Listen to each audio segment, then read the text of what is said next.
Hey everybody, this is GGV. We're going to be getting back into college basketball instead of the day Wednesday edition. We actually had some upsets yesterday. Well, upsets. One of them was an upset. Memphis beat Virginia last night. That was the one I expected to happen. So I get a point for that. It was a drubbing on home court. Memphis was technically favored by 2.5 in that game, but they just destroyed Virginia, giving me the point. But I didn't get a point and a half because Providence on their home court beat the ever living crap out of Marquette. And it wasn't a shocker. Like, if Troy had beaten Ole Miss or if Coppin State had beaten James Madison, that would have been a legit shocker. But they didn't, and here we are, right? Providence wins at home, and that's the biggest upset of the day. So, getting into Wednesday, we have a point and a half. We got six games on tonight that are going to have top 25 relevance. Some of them are going to be really good. Most of them are going to be really good. One of them is going to be really bad. But at 6 o'clock, we have number 5, UConn, who's 10-1. Traveling to Seton Hall, who's 7-4. UConn favored by 8.5 on CBS Sports Network. At 6 o'clock, number 10, Baylor, who's 9-1. Traveling number 21, Duke, who's 7-3. Duke favored by 3.5 on ESPN. At 8 o'clock, we have number 11, UNC, who's 7-3, taking on number 7, Oklahoma, who's 10-0 on a neutral court. UNC favored by 3.5 on ESPN. At 8 o'clock, we have Villanova, who's 7-4. Trailing number 12, Creighton, who's favored by 9.5 on FS1. At 8 o'clock, we have Jackson State, who's 4-7. Trailing number 15, Gonzaga, who's 8-3. Gonzaga favored by 26.5 on ESPN+. And at 10 o'clock, we have Alabama, who's 6-4. Taking on number 4, Arizona, on a neutral court. Technically speaking, Arizona's 8-1. Technically, it's a neutral court, but it is in Phoenix, so it's definitely going to lean heavily towards Arizona fans. Arizona favored by 7.5 points on ESPN. So, I think there's a lot of interesting games here. Right off the bat, obviously, Jackson State Gonzaga is not going to be my upset pick. Gonzaga lost a pretty bad one last week against UConn. They got their butts kicked. This is going to be kind of like a get-right game, and they're gonna destroy Jackson State. But all the rest of these 5 you can make a legit argument for. Let's go down the list.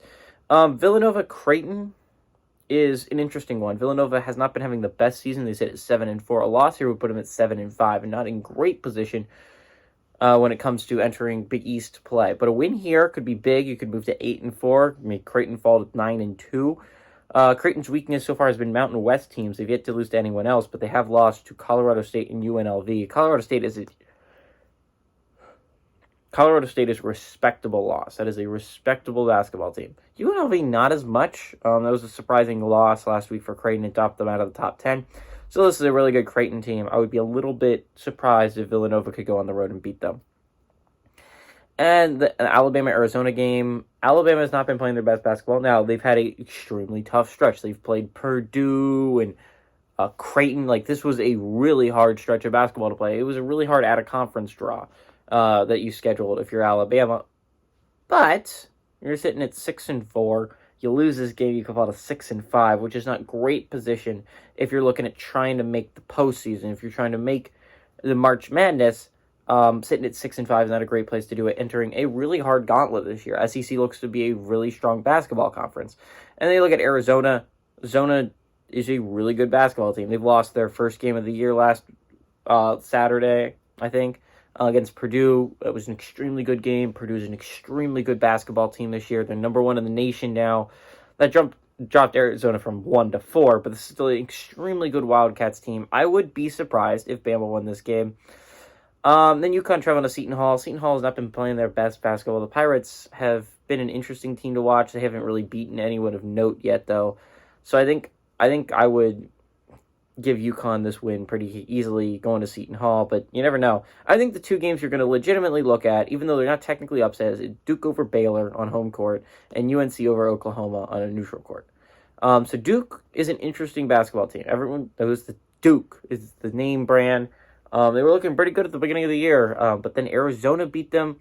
They lost to Arkansas on the road and Georgia Tech on a neutral court. And some of those losses are fine, right? Like, you look at it and you're like, okay, Arizona's a really good basketball team. Even though you lost on home court, this is one of the best basketball teams in the nation. You went toe-to-toe with them.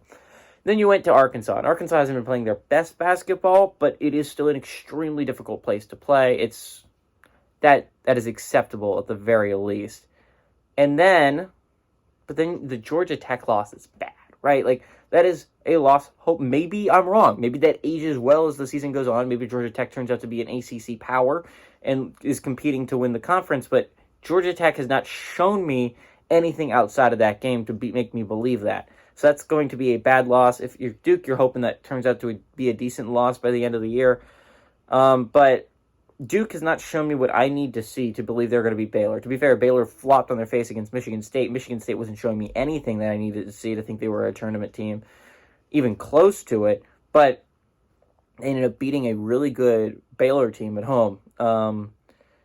I'm going to go with UNC over Oklahoma. I've seen a lot from UNC. They've lost 3 games. Sure, they have the same record as Duke, but I've seen a lot more in their losses, and I don't think they're as bad of losses as that I have seen against Duke. To be fair, I think Oklahoma's an extremely good basketball team. They're playing great basketball. But I think Baylor had an off night against Michigan State, and then Michigan State had a crazy night against them. I don't know if that happens again. Oklahoma, I don't think is as talented as an offensive team. I think UNC is an extremely talented offensive team. And if I had to pick a game like this, I think UNC is the best pick to beat Oklahoma.